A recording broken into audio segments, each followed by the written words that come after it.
en el Santo Evangelio según San Juan, capítulo 12, versículo 24. Evangelio según San Juan, capítulo 12, versículo 24. Leemos ahí en el nombre del Padre, del Hijo y del Espíritu Santo de Dios. Cuando lo tenga puede decir amén. Dice la palabra: de cierto os digo, que si el grano de trigo no cae en la tierra y muere, queda solo. Pero si muere, lleva mucho fruto. El que ama su vida, la perderá. Y el que aborrece su vida en este mundo, para vida eterna, la guardará. Amén. El Señor bendiga su palabra. Amén. Este texto que acabamos de leer lo dijo el Señor Jesucristo en medio del pueblo y hacía referencia a su vida y tomó como ejemplo un grano de trigo. Usted puede tomar cualquier grano en esta noche. El propósito que el Señor quería enseñar es que si usted tiene un grano, sea de trigo, sea de arroz, una semilla, y ese grano usted no lo siembra, sino que lo tiene en su casa, ¿qué va a pasar con ese grano? Tarde o temprano se lo come o simplemente le cae algún moho o le cae plaga o simplemente desaparece. Pero ¿qué pasa cuando tomamos el grano y lo sembramos? Lo primero que le ocurre al grano es que muere, sufre una transformación. Si es de maíz o de trigo o cualquier otra semilla, cae a tierra, es sepultada y de ahí sale una planta. Y esa planta crece y cuando crece comienza a dar ¿qué? Fruto. Dígalo conmigo, fruto. Así que de un solo grano, en el caso del maíz, vamos a recolectar ¿qué? Mazorcas, cientos y cientos de mazorcas. Y si esos granos se siembran, la cosecha va a ser ¿qué? Aún mayor. Y es el ejemplo que toma Jesús para decir que era necesario que Él muriera por la humanidad. El hombre estaba separado de Dios. El hombre iba camino a la condenación, al infierno. El hombre necesitaba que alguien pagara un precio. Y el primero en ofrendar, en diezmar, en dar, fue el Señor, fue Dios. No había nadie que pudiera pagar un precio por la humanidad, porque todos, como dice la Escritura, absolutamente todos éramos pecadores. Pero Cristo, que no cometió pecado, se hizo pecador por nosotros. Y muere en la cruz, y a través de su muerte, como el grano de trigo, produjo vida. A través de él cientos y cientos, han pasado más de 2000 años. ¿Cuántas almas han sido rescatadas de la condenación gracias a la muerte de Cristo? Cientos y cientos, miles y miles que iban a la perdición, hoy formamos parte de la iglesia del Señor. O sea que Dios ofrendó. ¿Qué ofrendó Dios? Dio su Hijo. El único, el unigénito Hijo de Dios fue ofrendado para rescatar a un mundo que iba a la condenación. Si algo cuesta en esta vida es ¿qué? Hacer la obra del Señor. Hacer la obra de Dios cuesta.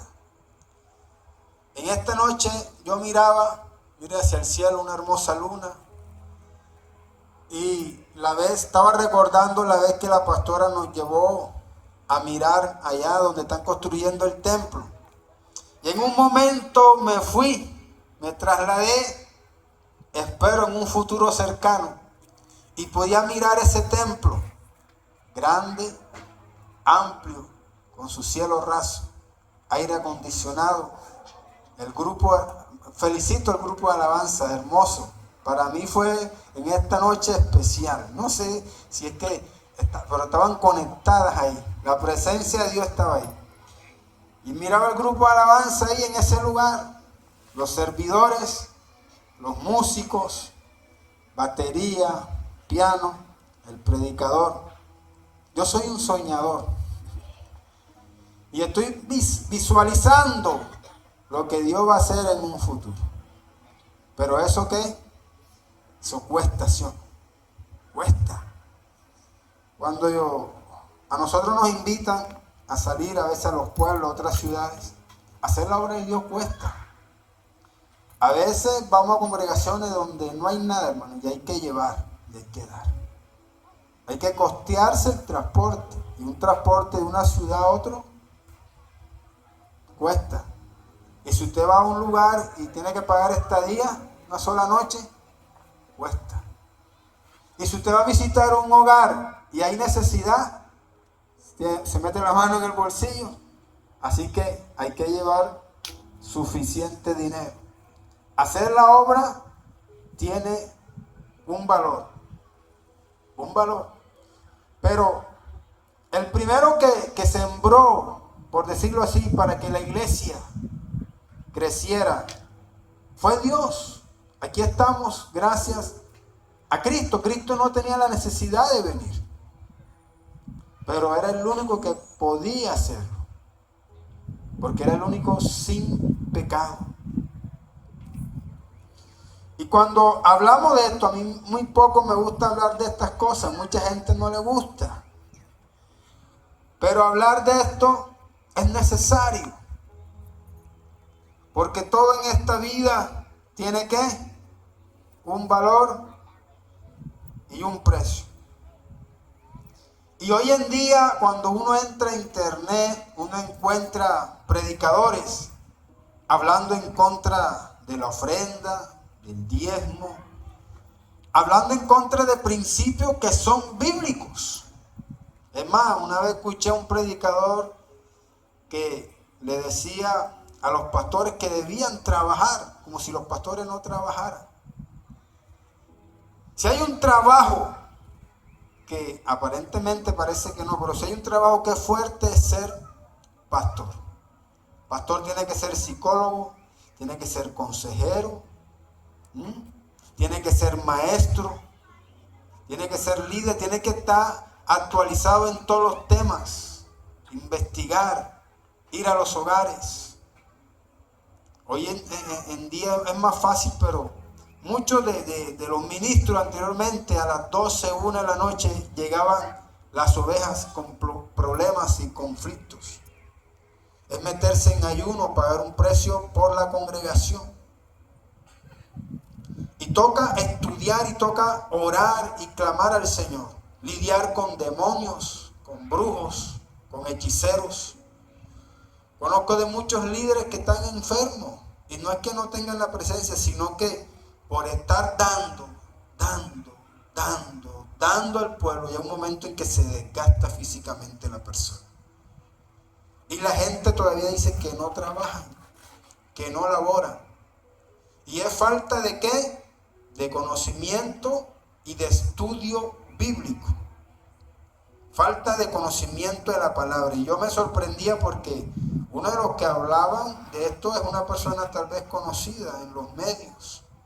Pero cuando uno va a la escritura, uno encuentra de que eso es algo que no es bíblico. La gente dice, hablando del diezmo, algunos dicen, no, que el diezmo fue en el tiempo de la ley, y ya la ley pasó. Pero cuando yo voy a la Biblia, yo me doy cuenta, en Génesis 14:20, y le dejo la cita, que el diezmo vino antes de la ley. Y le voy a narrar una historia ahí para no leérsela. En Génesis 14:20 dice que Abraham le dio el diezmo a Melquisedec, un sacerdote que existía en Salem. Salem fue la tierra antes de ser Jerusalén, antes de ser conquistada. Era una población que pertenecía a los cananeos. Y en esta historia encontramos dos hombres, como fue Lot y Abraham.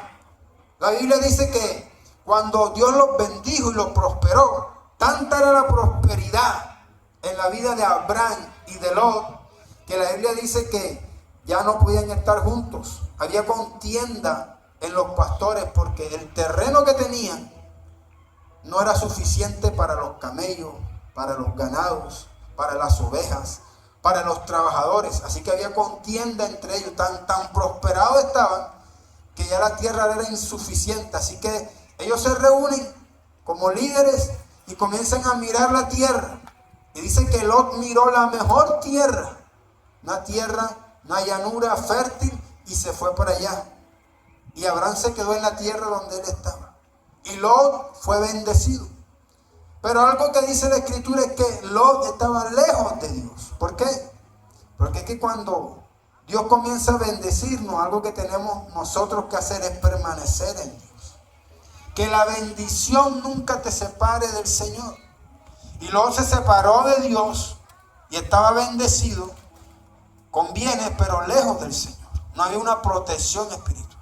Y una vez hubo un conflicto con otro rey y Lot, con su familia y mucha población de Sodoma y de Gomorra, donde él estaba, fueron llevados cautivos. Y Abraham, junto con sus criados, fueron y la presencia de Dios y rescataron a Lot. Así que Abraham viene ahora con los cautivos y con botín de guerra. Viene bendecido. Eso es lo que hace Dios. Cuando usted permanece con Dios, la bendición va aumentando y va aumentando. Y cuando Él viene, no era el tiempo de la ley. La ley se dio en el tiempo de Moisés, unos 400 años después de Abraham. Y cuando Él viene, se encontró con este sacerdote llamado Melquisedec, que lo recibió con vino y con pan. Y la Biblia dice en el texto Génesis 14:20, dice que Abraham dio el diezmo a Melquisedec. La 10ª parte de todo lo que Dios le dio en aquella conquista.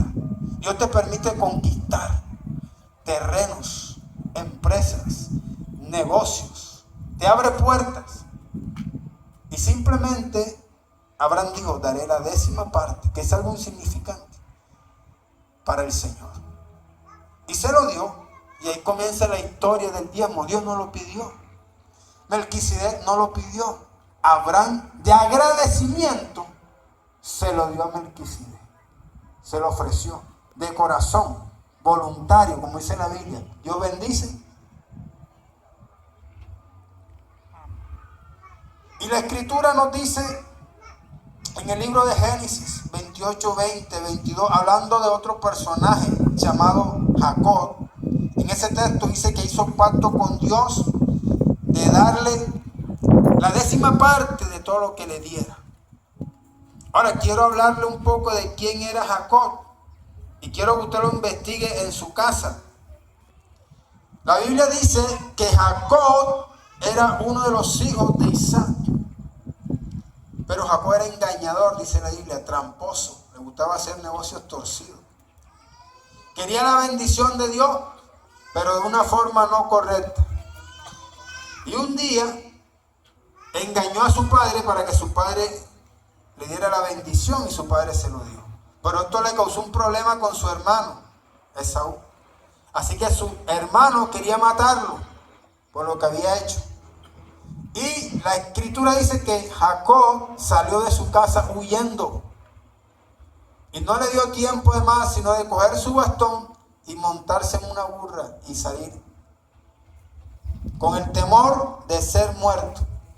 Y cuando iba camino a la tierra que era desconocida para él, la Escritura dice que se acostó en un valle y comenzó a tener un sueño y vio que ángeles bajaban y ángeles subían.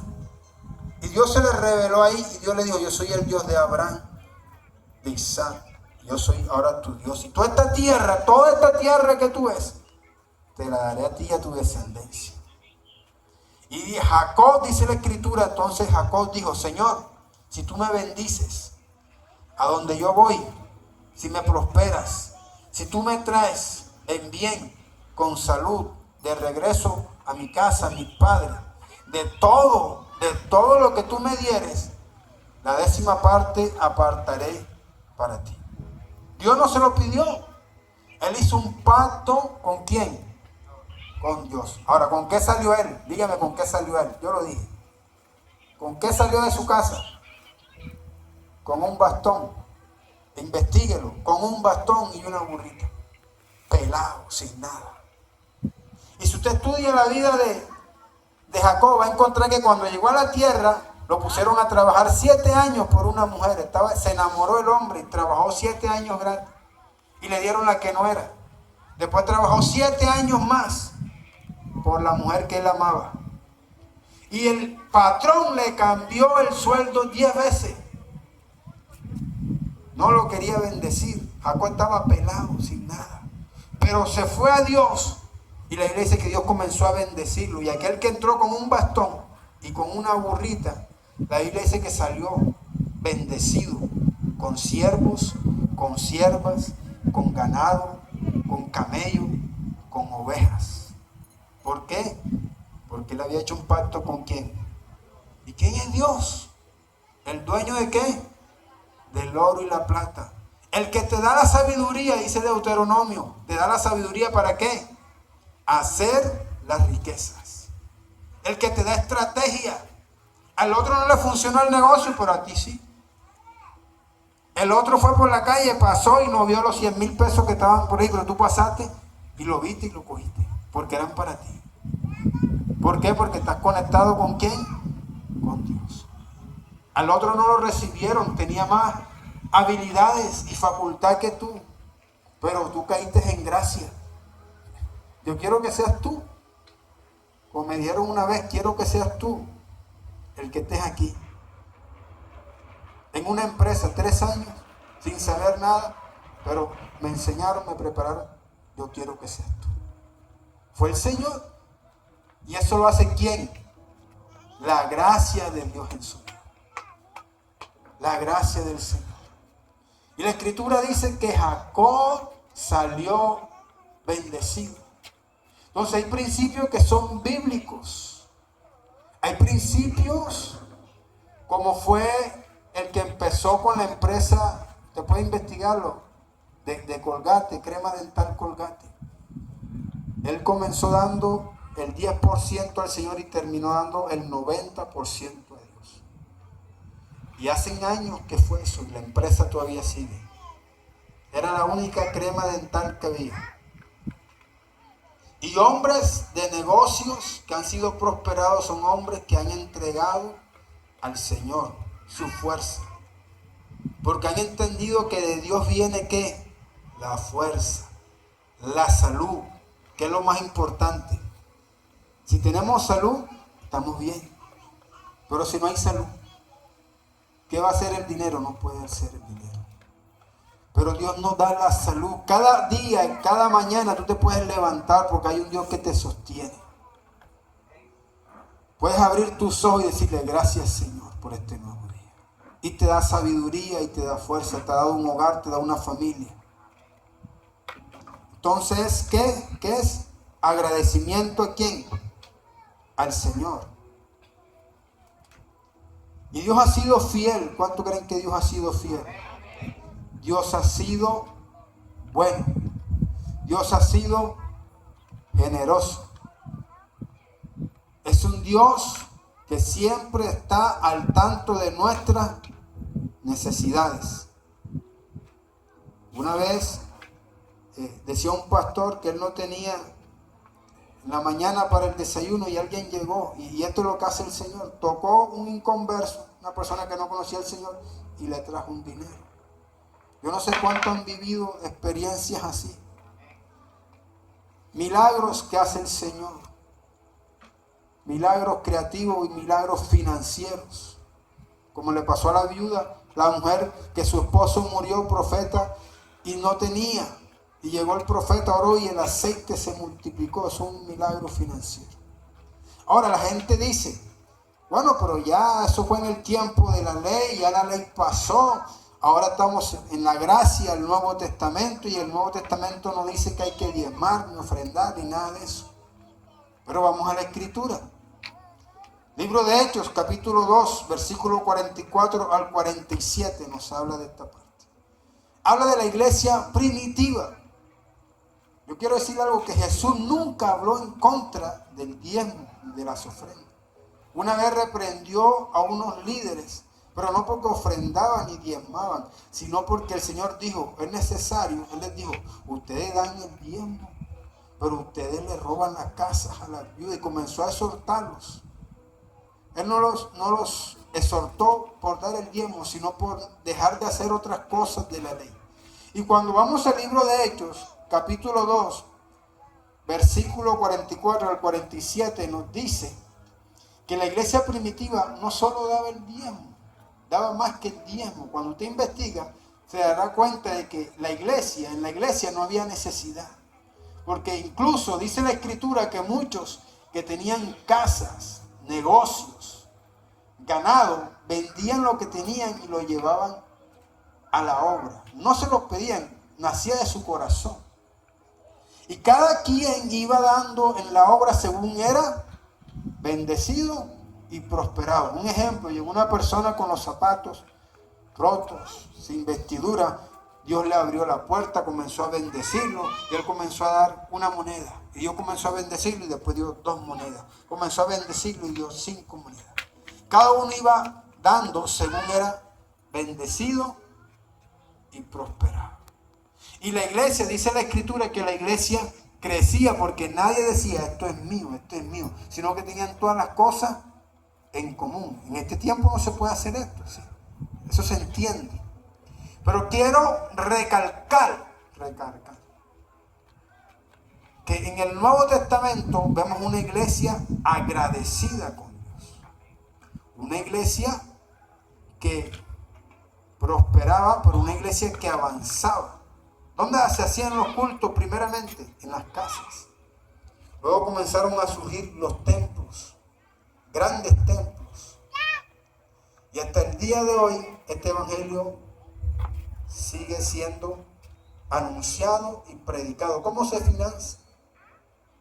Con las ofrendas y los diezmos que nosotros como iglesia damos. Y a la medida que yo doy, ¿qué pasa? Dios me da, Dios me multiplica. No es que, como dicen por ahí, no es que el pastor se los lleva, no, que tú llevas los diezmos al pastor, la ofrenda del pastor. La iglesia dice que ciertamente lo recibe el hombre aquí en la tierra, pero en sí, ¿quién lo está recibiendo? Dios en los cielos. Dios en los cielos. Y eso es algo que es personal. Eso es personal. Así que, según la Escritura, lo que se dice, queda echado por tierra. Dios sigue siendo fiel. Dios sigue estando, ayudando a las congregaciones, ayudando a las almas. Usted se dará cuenta de muchas personas que llegaron a la congregación, a nuestra congregación. Han llegado gente enferma, cautiva, endemoniada, incluso locos. Gente sin nada, y usted va a escuchar testimonio de que hay gente hoy con sus casas, con empleo, casados con su familia y sanos. ¿Quién hizo todo eso? El Señor de los cielos. Porque Él no solamente está interesado en tu vida espiritual, en que seas libre en tu espíritu y en tu mente, sino que también está interesado en que tú estés bien, en que haya alimento en tu casa. Por eso es que la Escritura dice que Jehová es ¿qué? Nuestro ¿qué? Pastor, que Él nos llevará aguas de reposo, a pastos verdes. ¿Y qué hace el pastor por su oveja? La cuida, la limpia, la sana. Ese es el buen pastor. Así que Dios quiere que estemos bendecidos en todas las áreas, financiera, espiritualmente, emocionalmente, espiritualmente. Amén. Es el propósito de Dios. Así que sigo soñando con ese templo que muy pronto se haga una realidad. Y es una inquietud en esta noche que les dejo para que oremos por ese lugar. Y que usted puede decirle, Señor, yo quiero ser un instrumento en tus manos para que ese lugar sea una realidad. ¿Cuántos lo dicen en esta noche? Señor, quiero ser un instrumento en tus manos para que miles y miles de almas puedan congregarse en ese lugar. Un techo, aire acondicionado y lo más importante, la presencia de Dios, obrando sanidades, liberaciones, y el grupo de alabanza ministrando ahí en plena libertad, una vigilia, ayunos, servicios, campañas. Yo admiro, termino con esto, admiro mucho a la pastora Lucy. Ha sido muy atacada, pero es una mujer que ha dejado en muchos lugares congregaciones. Estuvimos en Molinero, estuve acompañándole en Molinero un tiempo. Estuvimos, se me escapa la obra, en Zambrano Bolívar. Estuvimos también allá en Zambrano Bolívar y en muchas obras donde ella ha abierto. Hemos tenido la oportunidad de estar allá y hoy son lugares irreconocibles, donde no había nada. Una mujer sola, sin recursos y sin ayuda, pero confiando en un Dios poderoso. Y Dios dio los recursos. Dios suplió para cada una de las necesidades. Y hay ministros y pastores en esos lugares. En Medellín y en diferentes partes. Y este lugar no va a ser la excepción. Amén. Aunque las fuerzas no son las mismas, sigue con el mismo Dios que la llamó. Denle un fuerte aplauso al Señor en esta noche. Vamos a estar de